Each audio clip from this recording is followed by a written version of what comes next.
What are the main struggles, in your opinion, to actually ending mass incarceration?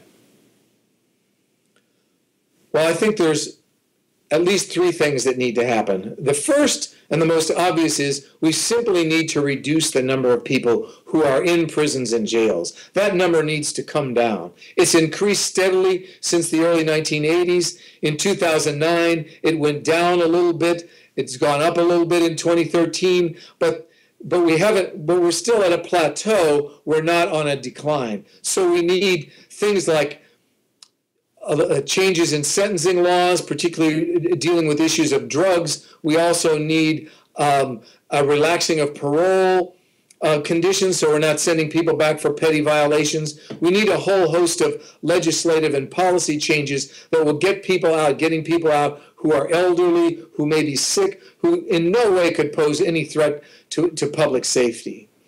But secondly, we need to make sure that even when we let people out, we reallocate the resources. People, particularly fiscal conservatives, people like the Koch brothers, people like Newt Gingrich and so forth, have come on board to criticize mass incarceration. But for them, this is largely an issue of cutting back on corrections budgets and an issue of fiscal constraint. But really, changing mass incarceration fundamentally is not going to save money. It requires reallocating the money that's gone into corrections into social welfare provision to try to address issues of poverty and inequality, particularly in poor urban communities of color. And then the third piece, which I continue to reiterate, is the need for a change in mindset. We have to eliminate this punitive mindset. We have to begin to develop different forms of addressing problems, different forms of addressing harm. For example, philosophies like restorative justice or transformative justice, which involve bringing people together and discussing problems and coming up with solutions that don't involve incarceration and punishment. We need to institute those so that the United States can move toward an incarceration level that's at least somewhat in harmony with what exists in the rest of the world, which is anywhere from 20% to 10% of the incarceration rate that exists in the United States. And I think for these three things to happen, we need action by politicians and political leaders, but we also need the building of a social movement on the ground that has very strong participation by people who have been directly impacted by mass incarceration, both formerly incarcerated, people who are incarcerated, and their loved ones and communities. There are a lot of activist groups out there working to end mass incarceration. What groups out there inspire you? Are there any particular groups that stand out to you that are doing really amazing work?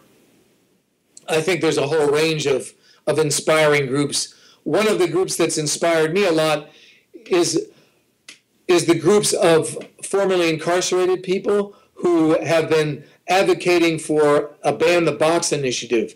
A Ban the Box takes the question about criminal background off employment applications. It's a major obstacle to people getting employment once they've been released from prison. A group called All of Us or None, which started in California but has spread to other places, has been involved in pushing this forward, and more than 10 states have now adopted removing the box, and more than 40 municipalities have also come on board to get rid of the box. And this has been kind of a bottom-up movement, which has involved people coming forward. In my own community in Urbana, Illinois, a whole group of us who are incarcerated went to a city council chamber and gave the stories of how we'd been denied employment through things like the box, and we succeeded in getting that sort of thing removed. I think another group that's played an important role is the Drug Policy Alliance and a number of groups in New York that have succeeded in reducing penalties for drug possession and have forced the authorities to move toward giving people citations rather than arresting them. And the upshot of this has had a major impact on leading to a broad policy of prison closures in New York. We've seen about 11 prisons closed in New York and a dramatic reduction in the prison population in that state. So these are just a couple of things, but I want to say that people are doing things all over the country, setting up restorative circles, fighting for reduction in bail or the elimination of cash bail, such as what's been done in Washington, D.C., and there's just groups moving on this, and I think the action by Black Lives Matter and other groups that have been opposing police violence has been important, as have the actions by immigrants' rights groups to reduce the number of deportations. So there's a lot of action happening. It's not a nationally coordinated social movement, but I think the roots of it are there, and you can go into almost any community and find people doing various kinds of work on this. Before I let you go, you mentioned one of the big things that needs to be done is changing people's minds. We've talked on the show, talked with a couple of people, Miriam Kaba and others, even about prison abolition. What do you think is the main hurdle of getting people over that hump of just holding on to the idea that incarceration is the way to go? What is the thing that needs to be done to really get people to... Yeah, because I think individually you can talk to them like, oh yeah, the war on drugs is horrible. And if you go down the line, they'll be like, yes, that's horrible. Yes, that's horrible. They'll agree with you, but then they'll be like, yeah, but jail still. But no, prisons still are the way to go. How do we get people beyond that hump, in your opinion? Well, I think there's at least two ways we can have the dialogue about this. I mean, the first, and perhaps not the most important, but a vital component, is we have to discuss the financial recklessness of mass incarceration. That to keep pursuing this policy basically is bleeding dry state and municipal coffers in times of hardship. And one of the things that doesn't get talked about very much is the fact that the expansion of jails and the operations of jails are some of the major expenditures that are incurred by municipalities, by counties. And, the bulk of property taxes in many areas is going to build and sustain jails.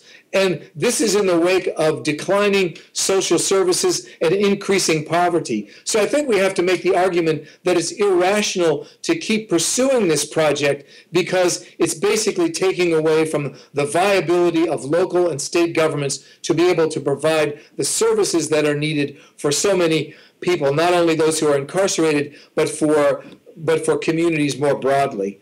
But then, secondly, we have to talk about the ways in which mass incarceration has promoted racial hatred, racial division. It's promoted the kinds of things that have been kept under the table, off the radar, really until the last year or year and a half. Since the killing of Eric Garner, since the murder of Mike Brown, we've begun to see a whole host of people in communities coming out and speaking about the issues of racial disparity. And they're not simply talking about policing, but when we came to Ferguson, for example, we talked about how the whole local government was set up to police in order to raise money from communities to fund the local government.